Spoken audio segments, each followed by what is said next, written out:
Welcome to Quick Turbo Math. Exam में high score चाहिए तो स्पीड प्लस एक्यूरेसी दोनों जरूरी है। So let's dive into integration short tricks part 2. So let's move towards our next short trick. That is 1 upon integration of 1 upon a in a plus b cos square x and integration of 1 upon a plus b sin square x. What is the difference here is यहाँ पे जो होगा 1 upon a यहाँ पे होगा, अगर sin होगा तो हम एडिशन लेंगे, यानी कि सिंपल। अगर sin स्क्वायर होगा तो हम लेंगे टोटल अपॉन कांस्टेंट, और अगर cos होगा तो हम लेंगे कांस्टेंट अपॉन टोटल, यानी कि cos है तो कांस्टेंट फर्स्ट आएगा, दैट्स इट। तो हम यहाँ पे कांस्टेंट जो है हमारा वो है a, so it will be 1 upon a, और यहाँ पे टोटल जो है वो होगी a प्लस b की, यानी कि 1 upon a plus b। And again under tan inverse tan x plus c, tan inverse tan x plus c। ये सिंपल है, राइट, चेंज नहीं होगा। What we have to change is just constant values a and b। हम यहाँ पे क्या करेंगे, under root a upon a plus b, because constant upon total, और यहाँ पे हम लेंगे again total a plus B divided by a, और हमें tan इनवर्स बस इसको और एक बार लिखना है, under root a plus B upon a, और यहाँ पे भी again under root a upon a plus B. Just main thing is total upon constant and constant upon total. So let's move towards our next question. First we will see here about cos. So integration of 1 upon 3 plus 2 cos square x. What we know, we have to take constant. C for cos, C for constant. So हमें यहाँ पे पहले constant लेना होगा जो कि है 3. So it will be 1 by 3 into हमें रूट में लिखना है, यहाँ पे क्या होगा, constant first priority that is 3, and then denominator में हमें addition लेंगे that is total, और यहाँ पे और एक कांस्टेंट जो है वो क्या है 2, यानी कि 3 प्लस 2 इज 5। देन हमें लिखना है tan इनवर्स, देन अगेन हमें सेम लिखना है under root 3 by 5 and then tan x plus c। ये आंसर है आपका, this is your answer, can you believe. 1 by 3 root 3 by 5 tan inverse root 3 by 5 tan x plus c. Now again integration of 1 by 6 plus 4 sin square x. हमारे पास यहाँ पे है sin square x, तो हम यहाँ पे क्या लेंगे, first priority is our first priority is total. So again 6 plus 4 is 10 multiplied by under root a plus b is 10 divided by a constant which is 6, and then tan inverse, then again same thing under root 10 by 6 tan x plus c. So right, okay, no issues, we have to close the bracket here. So again 1 by 10, 2 3s are 6, 2 5s are 10, so it will be become under root 5 by 3 into tan inverse under root 5 by 3 tan x plus c. Hope you understand it. कुछ नहीं, बस हमें याद रखना है कि अगर cos होगा तो हमें कांस्टेंट लेना है, फर्स्ट प्रायोरिटी कांस्टेंट होगी, और sin होगा तो हमारी फर्स्ट प्रायोरिटी टोटल होगी, that's it. So let's move towards our next short trick, that is integration of 1 upon ax square plus bx plus c. अगर ऐसा आएगा तो हम फर्स्ट चेक करेंगे delta, that is b square minus 4ac। अगर हमारा delta discriminant जो भी है अगर वो 0 से बड़ा आएगा यानी कि पॉजिटिव होगा, तो उसका डिफरेंशिएशन इंटीग्रेशन होगा 1 upon under root delta log of 2ax plus b, again denominator में भी 2ax plus b सेम होगा, बस यहाँ पे हमें माइनस रूट डेल्टा करना है और यहाँ पे plus root delta. Why this, तो कैसे याद रखेंगे, अगर डेल्टा पॉजिटिव है तो हमें यहाँ पे माइनस ऊपर रखना है, दैट्स इट, रिमेम्बर। और अगर डेल्टा ऑलरेडी निगेटिव आ रहा है तो हमें tan लेना पड़ेगा 2, और जस्ट रिमेम्बर यहाँ पे 1 बाय रूट डेल्टा है, यहाँ पे 2 बाय रूट डेल्टा है, tan inverse 2ax plus b इतना ही, और divided by under root delta. So let's move towards our next question, that is integration of 1 upon 7 plus 6x minus x square.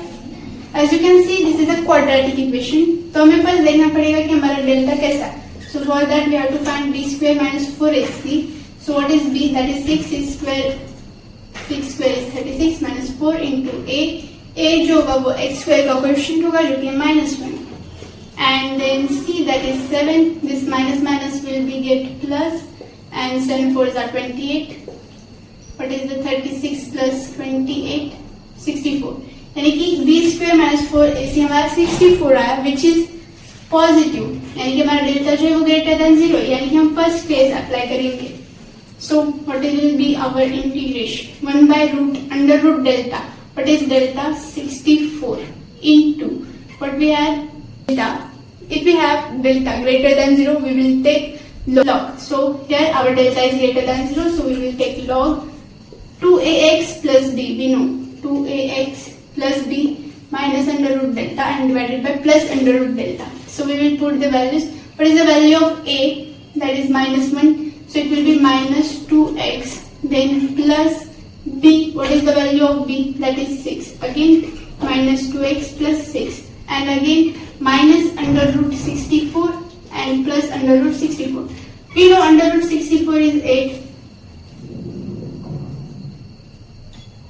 Then we will take 8 plus c will remain as it is. Now 6 minus 8 is minus 2 and 6 plus 8 is 14. We know the standard way is to not have minus sign to the x. तो हम इसको change करेंगे. That is 1 by 8 into log. क्या हम इसे 2 common ले सकते हैं? बट हम लेंगे -2 कॉमन. अगर -2 कॉमन लिया तो यहाँ पे बचेगा x और यहाँ पे बचेगा +1. यहाँ पे भी -2 भी कॉमन लेंगे तो बचेगा x -7. -2 will be get cancelled. So our final answer will be 1 by 8 into log of x plus 1 divided by x minus 7 plus 6. Hope you understood. Let me explain. पहले हमें क्वाड्रेटिक इक्वेशन मिली, उसके बाद हमने delta check किया कि वो positive है कि निगेटिव. हमें वो डेल्टा पॉजिटिव मिला, सो हमने उसकी वैल्यूज पुट की. That is 1 upon under root delta. Under root delta यानी कि अंडर रूट 64 आया. 64 is the square root of 8. Then 1 by 8 into log. Again this formula 2ax plus b. Then हमने values put की, फिर plus minus जो भी simplification करना था वो किया. यहाँ से हमने -2 कॉमन लिया, देन कैंसिल आउट किया और हमारा फाइनल आंसर आया 1 by 8 log of x plus 1 divided by x minus 1. So let's move towards our next short tricks. That is, if we have under root 1 upon a plus b sin x, यानी कि हमारे पास अगर sin x होगा, just remember here is x, so हम लेंगे 2 into integration of something. What will be that something? That something will be the equation, a quadratic equation we will have. So 2 लेना है, sorry 2 लेना है, okay. And sin x की जगह हम 2t put करेंगे. अगर cos x होगा तो हम 1 minus t square पुट करेंगे, और अगर constant c होगा तो हम पुट करेंगे 1 plus t square into c. यानी कि बस हमें याद क्या रखना है कि अगर sin x है तो हम 2 into इक्वेशन लिखेंगे. अगर cos x है then also 2 into equation. अगर again cos x sin x है then also हम 2 लेंगे. What is this 2? You will wonder कि हम ये जो t ले रहे हैं that is the value of tan x, और अगर sin को कन्वर्ट करेंगे हम तो वो sin x by 2 में आएगा. So that's why we have this 2 for that adjustment you can say. इसीलिए हम यहाँ पे 2 लेंगे. अगर हमारा angle instead of 1 upon a plus b sin x, अगर हमारे पास 1 upon a plus b sin of 2x होगा तो हम डायरेक्ट इंटीग्रेशन लेंगे. वहां पे हमें 2 वैल्यू लेने की जरूरत नहीं पड़ेगी. Just remember this. So let's move towards our next question. That is integration 1 upon 3 divided by cos of 2x plus 5. यहाँ पे हमें cos of 2x है, यानी कि हमें यहाँ पे 2 लिखने की जरूरत नहीं है. हम 2 इंटीग्रेशन नहीं लिखेंगे, हम डायरेक्टली इंटीग्रेशन लिखेंगे. वाई? क्योंकि हमारे पास यहाँ पे cos 2x है. सिर्फ cos x होता तो हम 2 into इंटीग्रेशन लेते. यहाँ पे नहीं, मतलब यहाँ पे cos 2x ऑलरेडी है, इसलिए हम यहाँ पे 2 नहीं लिखेंगे. So integration 1 by 3 cos 2x plus 5. हमें यहाँ पे पता है कि हम cos की जगह हम क्या पुट करेंगे? 1 minus t square. So just put that 1 upon 3 into 1 minus t square. 3 ones are 3 minus 3t square plus 5 is a constant, और constant को हम क्या करेंगे? 1 plus t square into constant. That is 5 ones are 5 plus 5 into t square. Can take it as dt because हमने derivative लिया. So what will be the our next step? 1 by 5 plus 3 is 8 and 5 minus 3 is 2. So it will be 2t square. Again हम यहाँ से 2 common निकालेंगे. That will be 1/2 into integration of 4 plus t square. क्या हम 4 को 2 का square लिख सकते हैं? Obviously. Then ये टर्न आउट होगा 1/a square plus x square. इसका इंटीग्रेशन क्या होगा? 1/a tan inverse of x by a. So हम यहाँ पे वैल्यूज पुट करेंगे. 1/a is 1. ये तो हमारा इंटीग्रेशन के बाहर वाला पार्ट. और अगेन ये 1/2 into tan inverse of x is t, a is 2 plus c. यानी कि then again 1/2 into 1/2 will become 1/4 into tan inverse of t by 2 plus c. I hope you understand it. Let's recap. Integration 3 cos 2x plus 5 cos 2x था इसलिए हमने यहाँ पे multiply by 2 नहीं किया. cos की जगह हम वैल्यू रखेंगे 1 minus t square की. So 3 1 जा 3. 3 into minus t square is minus 3t square. 5 constant है इसको हम मल्टीप्लाई करेंगे 1 plus t square से. So it will become 5 plus 5t square. Then 5 plus 3 बना 8 और 5 minus 3 जो होगा plus 2 यानी कि plus 2 square. यहाँ से हम दो कॉमन लेंगे यानी कि 1/2 कॉमन लेंगे तो यहाँ पे बचेगा 4 का हम 2 का स्क्वायर लिखेंगे और t square as it is. Then again ये फॉर्मूला में कन्वर्ट होगा 1/a square plus x square जिसका आंसर होगा 1/a tan inverse x by a. बस हम उसको वैल्यूज पुट करेंगे और हमारा आंसर आ जाएगा. So let's move towards our next short trick that is integration of dx upon x plus a raised to something and into x minus b raised to something. बस देखना है कि small कौन सी टर्म है, high term कौन सी है. As you can see ये वाली जो टर्म दिख रही है माइनस वाली ये छोटी है और ये वाली बड़ी है. अगेन यहाँ पे ये वाली टर्म स्मॉल सॉरी बिग है राइट और ये वाली टर्म स्मॉल है. जो हमें चीज देखनी है वो ऑल जो हमें चेक करना है वो हमें स्मॉल पर चेक करना है. एज यू कैन सी यहाँ पे पावर 3/4 है, यहाँ पे 5/4 है. Which power is greater? This. यानी कि पावर अगर हाई हो तो हमें क्या करना है और अगर पावर जो है वो लो हो तो हमें क्या करना है ये हमें चीज देखनी है. तो you have to remember one thing. अगर पावर स्मॉल टर्म की पावर अगर हाई होगी तो हमें निगेटिव आंसर मिलेगा और अगर स्मॉल टर्म की पावर लो होगी तो हमें पॉजिटिव आंसर होगा. जस्ट रिमेम्बर अगर दोनों भी स्मॉल स्मॉल होंगे तो आंसर स्मॉल होगा, स्मॉल आया होगा यानी कि प्लस माइनस होगा तो आंसर माइनस में आएगा. और हमें इसे लिखना क्या है ये छोटी टर्म डिवाइडेड बाय बड़ी वाली टर्म यानी कि small term divided by high term, small term divided by high term. ये हमारा फिक्स कंसेप्ट होगा. जो हमें यहाँ पे लिखना है 4 ये कहाँ से आया? ये जो 4 है वो होगा ये जो डिनोमिनेटर में होगा कॉमन वो हमें 4 यहाँ पे लिखना है. यहाँ पे कॉमन क्या है आई मीन डिनोमिनेटर जो है वो हमने यहाँ पे 7 लिख दिया. वैसे ही हमें रेज टू द पावर के डिनोमिनेटर में 7 लिखना है. जैसे मैंने यहाँ पे -4 लिखा, अगर यहाँ पे मैंने -4 लिखा तो मैंने यहाँ पे भी -4 लिखा है. यहाँ पे 7 था इसलिए यहाँ पे भी 7 लिखा. ये क्या है? Denominator minus numerator means what? First thing we have to check very IMP कि ये फॉर्मूला तभी अप्लाई होगा जब ये दोनों की एडिशन 2 आएगी. It happens 5 plus 3 is 8/4 that is 2. तभी ये फॉर्मूला अप्लाई होगा. Again 8 plus 6 14/7 then our answer is 2. Only then जब हमारा आंसर 2 आएगा तभी हम ये ट्रिक्स अप्लाई करेंगे. सो स्मॉल हाई अगर ये स्मॉल होगी हाई होगी तो हमें -4 लेना है.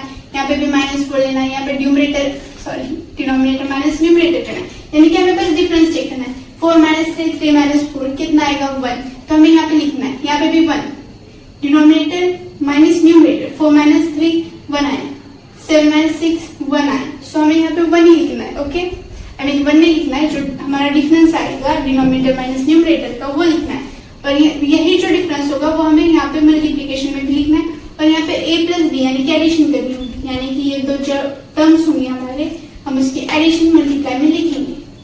कॉम्प्लेक्स दिखने में अगर आप समझेंगे तो बहुत इजी है, लाइक शॉर्ट ट्रिक है. अगर आप इसका ट्रेडिशनल वे देखोगे सॉल्व करने का, ट्रेडिशनल मेथड्स देखोगे तो आपको ये बहुत हार्ड लगेगा टू बी ऑनेस्ट. सो थोड़ा सा समझ लो, रिपीट देख लो, बट ये ट्रिक अप्लाई करो. So let's move towards our next questions. We have two questions. एक क्वेश्चन 2024 में रिपीट हुआ है, तो सेकंड क्वेश्चन 2025 में भी रिपीट हुआ है. Not same but different. Okay, हमारे पास पावर्स है 3/4, 5/4. First we have to check कि क्या इन टर्म्स की एडिशन 2 आएगी. सो 5 + 3 is 8, 8/4 is 2. So we can apply our trick. Now यहाँ पे हमें देखना है कि स्मॉल टर्म कौन सी है. x + 1 छोटा है कि x - 2. So we have a small term x - 2. अब पावर्स चेक करो. 3/4, 5/4. कौन सी पावर बड़ी है? 5/4. यानी कि ये स्मॉल है और ये बिग है. प्लस माइनस हो गया ना, तो हमें यहाँ पे माइनस लेना पड़ेगा. What we have to take minus. Denominator 4 है, तो हम यहाँ पे -4 लिखेंगे. यहाँ पे कुछ तो आएगा और यहाँ पे भी हमें 4 लिखना पड़ेगा. ये सिंटैक्स वेरी सिंपल, इतना याद रखो. और यहाँ पे हमें डिवीजन करना है. ऊपर हम स्मॉल टर्म लिखेंगे, नीचे हम बिग टर्म लिखेंगे. That's it. और यहाँ पे हमें लिखना है numerator minus denominator. So that is 5/4. 5 - 4 is 1. तो यहाँ पे हम 1 लिखेंगे, यहाँ पे भी 1. यहाँ पे हमें और यहाँ पे जो स्पेस रखा है उसमें हमें क्या करना है? a + b. अगेन ये एक बात याद रखो, a की वैल्यू हम 1 लेंगे और b की वैल्यू 2 लेंगे.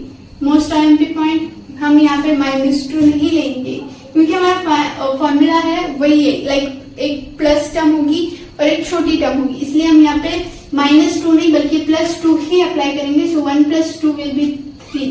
हम ऐसे सॉल्व करेंगे इसको. So it will become -4/3 x - 2 x + 1 raised to -1/4. I hope you understood. Now again we have terms देखो. x + 4 and x - 3. Small term कौन सी है? x - 3. पावर्स चेक करो. 8/7, 6/7. छोटी पावर जो हमारी टर्म है उसकी जो पावर है वो स्मॉल है. नंबर भी स्मॉल, ये भी स्मॉल. चल रहा है ऐसे. लिखो फिर अगेन हम प्लस का साइन लिखेंगे, माइनस नहीं. सो जो हमारा डिनोमिनेटर है ये हमें यहाँ पे लिखना है और यहाँ पे भी हमें लिखना है लाइक दिस. जस्ट सिंटैक्स याद कर लो और कुछ नहीं. और हमें यहाँ पे ऊपर लिखनी है small term divided by big term. That's it. इतना समझ में आता है. देन हमारे पास है 8/7 और यू कैन से 6, 7 जो भी है. इसका डिफरेंस लेना है. क्या आएगा? 1. सो हम यहाँ पे 1 ही लिखेंगे. इतना समझ में आ गया. Again a + b. 4 - 3 करना है क्या? नहीं करना है, because I already told you कि हमें साइंस नहीं देखना है. 4 + 3 डायरेक्टली करना है, तो ये हमारा 7 बन जाएगा. 7 विल बी गेट कैंसिल. सो हमारा फाइनल आंसर आएगा x - 3 divided bye x + 4 raised to 1/7. Hope you got it. Let's have a recap one more time. हमने पहले चेक करना है स्मॉल टर्म. स्मॉल टर्म की पावर अगर बिग होगी तो हमें लेना है -4, यानी कि जो भी डिनोमिनेटर होगा वो. यहाँ पे हमें सेम सिंटैक्स लिखना है. Small term upon big term, small term upon big term. -4 होगा, -4. जो न्यूमरेटर है डिनोमिनेटर है वो हमें लिखना है. बस साइन कब लेना है? अगर बिग टर्म होगी -2, स्मॉल टर्म होगी +2. That's it. यहाँ पे न्यूमरेटर और डिनोमिनेटर का डिफरेंस, यहाँ पे भी न्यूमरेटर और डिनोमिनेटर का डिफरेंस. यहाँ पे एडिशन में एक चीज याद रखने की, हमें साइन इन्वॉल्व नहीं करना है. सो इट विल बी 1 + 2, 3 और जस्ट सिंप्लीफाई किया. सेम हियर आल्सो हमने क्या किया? स्मॉल टर्म देखी और इसका पावर भी स्मॉल आया, इसलिए हमने +7 को एज इट इज +7 रखा. स्मॉल टर्म लिखी, बिग टर्म लिखी, दोनों का डिफरेंस 6 और 7 - 6 1 आया. कुछ चेंजेस नहीं की. और यहाँ पे हमने 7 क्यों लिया? क्योंकि 4 + 3 7 हुआ. 7 will be get cancelled. So let's move towards our next short trick. That is integration of ax + b divided by cx + b and integration of a into e raised to ax + b divided by c into e raised to x + b.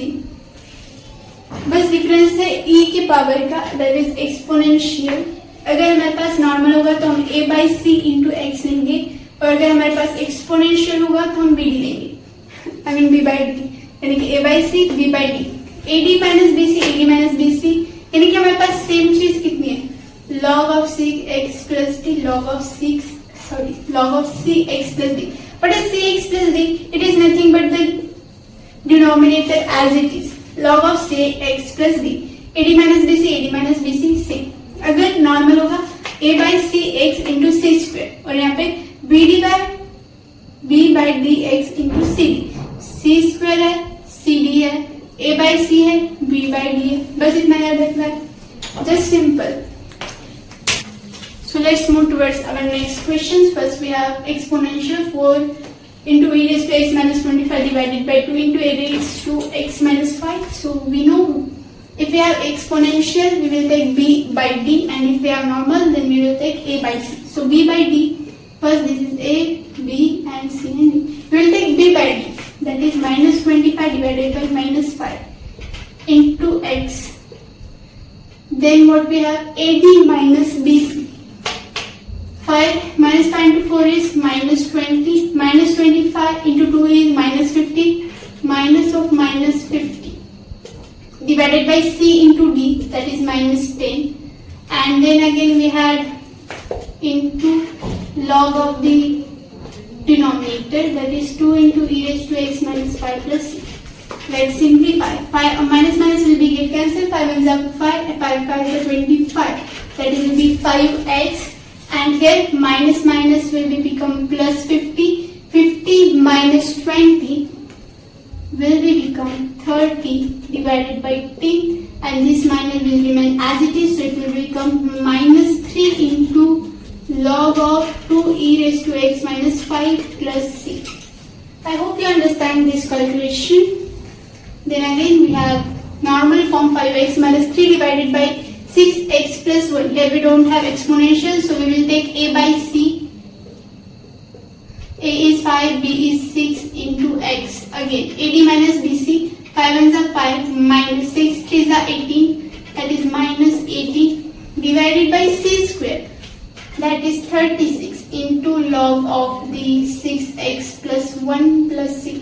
Why 6x plus 1? Because it's the denominator. So our final answer will be 5 by 6x.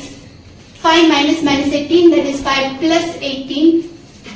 And this minus will become plus, then it will become 23 by 36 into log of 6x plus 1 plus c.